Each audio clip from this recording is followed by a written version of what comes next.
মধ্যপ্রাচ্যে সংঘাতের কারণে তীব্র সংকটে পড়েছে দেশের একমাত্র রাষ্ট্রায়ত্ত তেল শোধনাগার ইস্টার্ন রিফাইনারির উৎপাদন কার্যক্রম। প্রতিষ্ঠার পর এই তেল শোধনাগারটি কখনো এমন সংকটে পড়েনি। সরকারের জ্বালানি বিভাগ এক বিজ্ঞপ্তিতে জানিয়েছে, এবছরের মার্চ শিডিউলের ক্রুড অয়েল পার্সেল মধ্যপ্রাচ্যের যুদ্ধ পরিস্থিতির কারণে যথাসময়ে পৌঁছাতে না পারায় বর্তমানে শোধনাগারটি খুব অল্প পরিসরে চালু রাখা হয়েছে।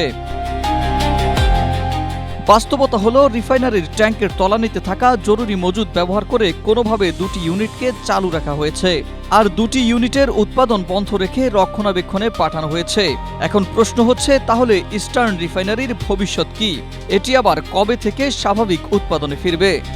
স্ট্রবেরি সুপার ডটেড ও ক্লাসিক ভ্যারিয়েন্ট সেন্সেশন জাগুক শিহরণ। BPC chairman Mohammad Rezanur Rahman BBC বাংলাকে বলেন, ফেব্রুয়ারি মাসে শেষ তেলের চালান এসেছে।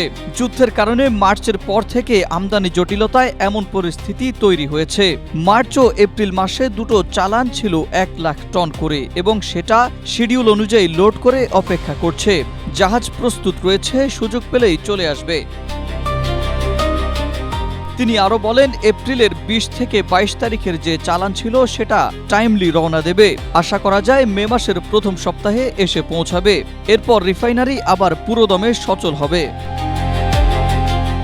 দেশের একমাত্র রিফাইনারির দুটি ইউনিট বন্ধের কারণে দেশে তেলের কোনো সংকট হবে না বলে বিবিসি বাংলার কাছে দাবি করেছে বিপিসি।